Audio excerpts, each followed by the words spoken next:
Hello everyone. इस video में मैंने कुछ मेमोरी बेस्ड क्वेश्चंस डिस्कस किए हैं जो कि आज के एग्जाम में आया था और ये IBPS क्लर्क का एग्जाम आज हुआ था 4 अक्टूबर 2025। तो मैंने कुछ मॉर्निंग शिफ्ट के क्वेश्चंस कलेक्ट किए हैं और उसको मैंने यहाँ पे डिस्कस किया है पूरे डिटेल में, और मैंने छोटे छोटे ट्रिक्स भी बताए हैं जिससे आप अपना कैलकुलेशन फास्ट कर सकते हैं। तो चलिए देखते हैं पहला क्वेश्चन।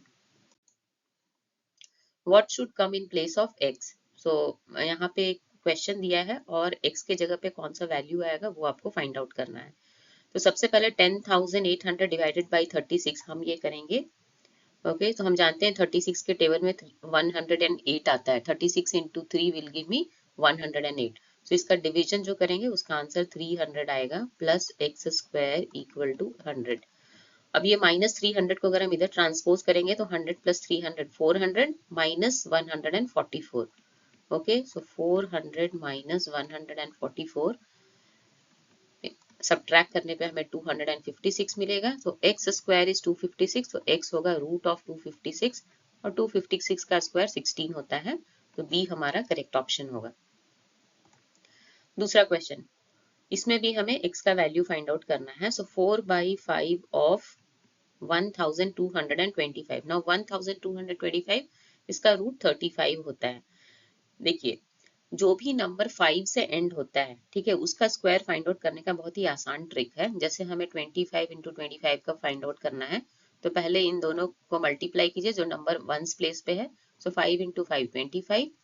नाउ 2 के बाद 3 आता है। Now 3 into 2 6। ठीक है, उसी तरह अगर 35 का स्क्वायर फाइंड आउट करना है तो हम करेंगे 5 इंटू 5 25। 3 के बाद 4 आता है और 4 इंटू 3 12। सो देख रहे हैं 35 का square is 1225। Now divided by 1 by 3 of 729 whole to the power 1 by 3. It means यहाँ पे 729 को हम किसी नंबर की क्यूब में लिख सकते हैं क्या? क्योंकि यहाँ पे डिनोमिनेटर 3 है, इसको भी अगर हम क्यूब में लिखेंगे तो हमारा वो इजिली कैंसिल हो जाएगा। तो 9 का क्यूब 729 होता है। So 9 cube whole 1 by 3 equal to x plus 1 by 3। अब इसको फटाफट से सॉल्व करते हैं। 5 टाइम्स 7, ठीक है, ये 3 और ये 3 कैंसिल। सो यहाँ से हमें मिलेगा 4 into 75 divided by 1 by 3 into 9 equal to x plus 1 by 3। So 3 times 3 हमें 9 मिलेगा। और सॉरी, यहाँ पे ये 75 नहीं है, यहाँ पे ये 7 है। So 4 into 7 28 divided by 3 is equal to x plus 1 by 3। अब 1 बाई 3 को इधर अगर हम ट्रांसपोज करेंगे तो x का वैल्यू आएगा 28 minus 1 by 3 which is 27 by 3, और इसको डिवाइड करेंगे तो हमें 9 आएगा। तो आंसर होगा D option. Question number 3, 5/8 of 160% of x equal to root of 225 into 4। इसमें भी हमें x का वैल्यू फाइंड आउट करना है। So 5/8 into 160% mean 160 by 100 into x, root of 225, 15 का स्क्वायर 225 होता है। एक जीरो कैंसिल, 2 5 जा 10, 2 8 जा 16। सो ये यहाँ से तो हमारा सारा कुछ कैंसिल हो गया। तो x का वैल्यू 15 इंटू 4 जो कि 60 आया। सो ए होगा हमारा correct option. Next question. There are two positive integers a and b and the ratio of a to b is 3:2 respectively. If 16 is subtracted from a and added to b, ठीक है, a से 16 subtract किए और वो b में हम डाल दिए, then the final ratio of a to b is 19:26. Find the initial value of a। तो चलिए पहले वाले केस में हम रेशियो को x मान लेते हैं। तो a होगा हमारा 3x और b होगा 2x। ठीक है, a है 3x, b है 2x। अब दूसरा स्टेटमेंट बोल रहा है 16 is subtracted from a। So a हमारा 3x है, इससे हम 16 सब्ट्रैक्ट करेंगे और b में हम 16 ऐड करेंगे। Okay, so it will be 2x plus 16, और जो हमारा नया रेशियो बनता है वो 19/26 है। तो क्रॉस मल्टीप्लाई करेंगे हम। So 3x into 26 minus 16 into 26 is equal to 19 into 22x plus 19 into 16। So 3x into 26 अगर हम करते हैं सो 78x एंड 19 इंटू 2 38x, उसको हम इस तरफ ले आएंगे तो -38x, और इसको हम RHS में भेज देंगे और 16 कॉमन ले लेंगे, तो हमारा होगा 26 प्लस 19। ठीक है, यहाँ से मैंने कॉमन ले लिया। 78 minus 38 is 40x equal to 16 into 26 plus 19 हमें 45 मिलेगा। सो x होगा 16 इंटू 45 बाई 40। ठीक है, so 8 2 are 16, 8 5 are 40, 5 9 are 45, so 2 into 9 18. So x का वैल्यू 18 आया, बट द क्वेश्चन पूछ रहा है initial value of a। Initial value of a is 3x, so a का होगा वैल्यू 3 into 18, so हमें 54 मिलेगा। सो आंसर होगा ई ऑप्शन। ठीक है, चलिए आगे करते हैं। Question 5. The area of a right angle triangle is 180 square centimeter. Height of the triangle is 24. If the side of a square is 3 centimeter less than the base of the triangle, then find the area of the square in square centimeter. So area of the square निकालने के लिए हमें पहले उसका side का value पता होना चाहिए, और साइड के बारे में बोला है कि ये 3 centimetre less than base of the triangle, और ट्रायंगल का केवल हाइट और एरिया दिया है, बेस नहीं दिया है, तो हमें पहले बेस फाइंड आउट करना है। और हम जानते हैं area of the right angle triangle formula होता है half into base into high. ये हमारा वैल्यू दिया है 180। सो 1/2 इंटू बेस को हम बेस ही मानते हैं, बी मानते हैं, और हाइट को 24 इक्वल टू 180। इसको सिंप्लीफाई करेंगे, सो बेस होगा हमारा 180 डिवाइडेड बाई 12, और इसको हम डिवाइड करेंगे तो हमें बेस 15 मिलेगा। तो साइड ऑफ द स्क्वायर क्या होगा, 15 माइनस 3, वही बताया है ना, side of the square is 3 centimetre less than base, तो 15 minus 3 12। Area of the square होता है साइड स्क्वायर, सो 12 स्क्वायर जो है वो 144 है।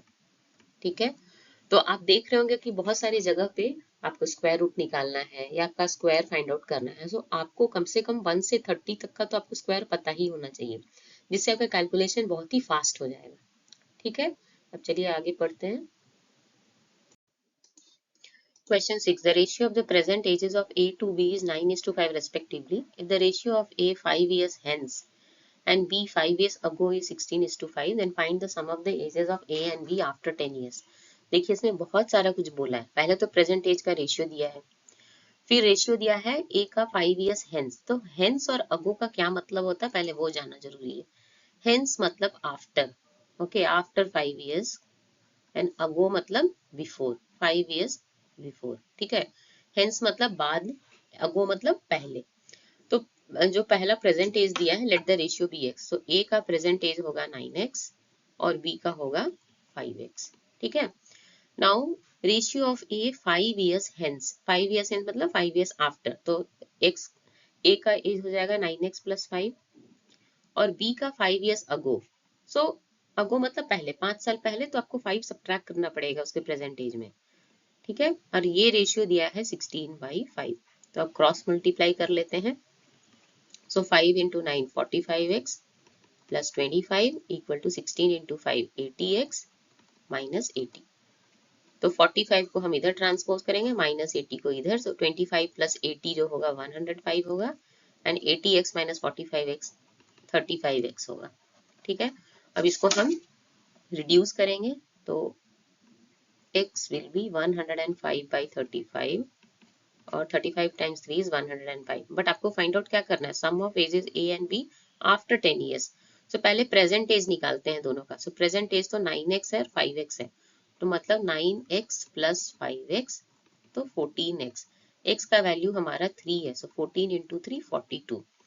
सो ए का एज ऑल्सो आफ्टर 10 years और बी का एज ऑल्सो आफ्टर 10 years, मतलब हमको 10 दोनों के एज में ऐड करना होगा।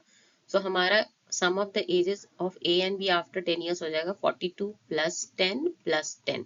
ठीक है, वाई क्यों हम 2 बार 10 को ऐड कर रहे हैं, क्योंकि ए का एज भी आपको 10 साल के बाद बताना है और बी का एज भी 10 साल के बाद बताना है, तो हमें 10 2 बार ऐड करना पड़ेगा, तो आंसर होगा 62, जो कि हमारा डी ऑप्शन है। Question 7. What should come in place of x. तो यहाँ भी देखिए कितना सारा स्क्वायर रूट दिया है, तो आपको तो स्क्वायर का वैल्यू पता होना चाहिए। अगर आपको स्क्वायर रूट निकालने नहीं आता है तो आप प्लीज उसको एक बार रिवाइज कर लीजिए। मैं भी यहाँ पे एक बार बताऊंगी कि स्क्वायर रूट कैसे निकालते हैं।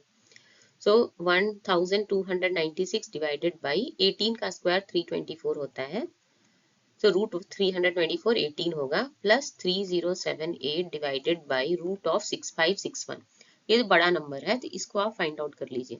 ठीक है, अगर आपको मालूम है कि वो स्क्वायर परफेक्ट स्क्वायर नंबर है तो division method is the best. ठीक है, आपको पेयरिंग कर लेना है starting from right most end towards the left. So दो दो डिजिट का पेयर बना लीजिए। अब ऐसा नंबर फाइंड आउट कीजिए जिसका स्क्वायर जो है वो 65 से नियरर हो। सो 8 का स्क्वायर 64 होता है। ठीक है, सो हम 8 यूज करेंगे यहाँ पे। सो 8 टाइम्स 8 64, फिर इसको सब्ट्रैक्ट करेंगे तो हमें 1 आएगा, फिर दूसरा पेयर नीचे डालेंगे और यहाँ पे क्या लिखेंगे जो आप क्वोशंट में लिखे हैं। ठीक है, यहाँ क्वोशंट में 8 लिखे हैं ना, उसको 2 से मल्टीप्लाई करके यहाँ पे लिखते हैं। सो 8 इंटू 2 16। उसके बाद यहाँ पे एक ऐसा नंबर लेना है, ठीक है, और सेम डिजिट आपको दोनों दोनों जगह पे प्लेस करना है such that if you multiply you should get this. तो ये तो बहुत सिंपल है, हमें 1 डालना होगा। ठीक है, और 1 आपको क्वोशंट में भी लिखना होगा। तो root of 6561 is 81 equal to x into 22। ठीक है, अब इसको डिवाइड करेंगे। सो 1296 डिवाइडेड बाई 18 72 आएगा, और 3078 डिवाइडेड बाई 81 हमारा 38 आएगा, equal to x into 22। 72 plus 38 is 110, और 22 को ट्रांसपोज करेंगे RHS से LHS की ओर। सो 11 टाइम्स 10 11 टाइम्स 2, सो x का वैल्यू हमारा 5 आएगा, जो कि A ऑप्शन है। Next, what should come in place of x? 30% of 45% of 800. Percent means out of 100. So 30 by 100 into 45 by 100 into 800 plus 2 by 7 into 105 equal to x. So 7 1 जा 7, 5, 8, ठीक है, 3 into 45 into 8 अगर करेंगे तो हमें 360 मिलेगा, और डिनोमिनेटर में अभी भी 10 है, सो ये 0 cancel. 2 into 15 is 30 equal to x। 36 into 3 अगर हम करते हैं तो हमें 108 मिलता है, प्लस 30 इक्वल टू x। तो आंसर होगा हमारा 138, जो कि बी ऑप्शन है। ठीक है, तो मैंने 8 मेमोरी बेस्ड क्वेश्चंस अभी डिस्कस किए हैं। और देखिए, क्लर्क के एग्जाम में क्वेश्चंस इजी ही होते हैं, बट आपका एक्यूरेसी मैटर करता है। ठीक है, तो ये सब जो छोटे छोटे ट्रिक्स हैं, आपको स्क्वायर एटलीस्ट 1 to 30 का स्क्वायर आपको पता होना चाहिए, स्क्वायर रूट फाइंड आउट आपको पता होना चाहिए, स्पेशली ये डिवीजन मेथड, ये बहुत ही इजी मेथड होता है। अगर आप प्राइम फैक्टराइजेशन यूज कीजिएगा तो आप स्टक हो सकते हैं, बट इस मेथड में आप स्टक नहीं हो सकते हैं। ठीक है, तो all the best for your tomorrow's exam. Thank you.